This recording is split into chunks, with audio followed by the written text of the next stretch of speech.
इतिहास केवल तारीखों का संग्रह नहीं होता। इतिहास उन जज्बातों की आवाज़ होता है जो पीढ़ियों तक गूंजती रहती है। राजस्थान की एक घाटी जहाँ की मिट्टी हल्दी जैसी पीली है, लेकिन उस मिट्टी में मिला हुआ है वीरों का लहू, बलिदान और स्वाभिमान। आज हम आपको ले चलेंगे हल्दी घाटी के उस युद्ध में जहाँ हार से ज्यादा अहम था सम्मान, और जहाँ एक राजा ने झुकने से बेहतर संघर्ष करना चुना।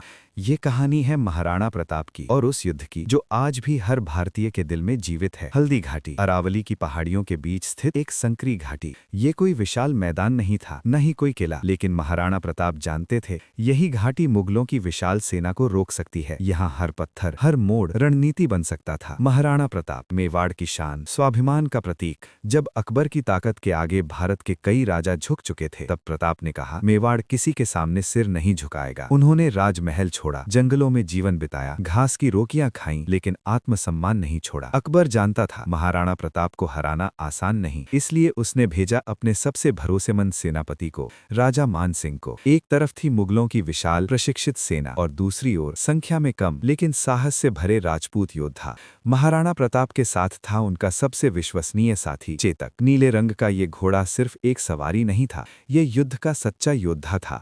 कहा जाता है चेतक ने युद्ध में हाथी पर सवार मान सिंह की ओर लंबी छलांग लगाई। उस एक छलांग ने पूरे युद्ध की दिशा बदल दी। 18 जून 1576 सूरज उगा, लेकिन घाटी में गूंज उठी तलवारों की आवाज। नगाड़े बजे, ढोल गूंजे और दोनों सेनाएं आमने सामने आ खड़ी हुईं। महाराणा प्रताप सीधे मान सिंह की ओर बढ़े। कुछ पलों के लिए ऐसा लगा जैसे इतिहास सांस रोक कर देख रहा हो।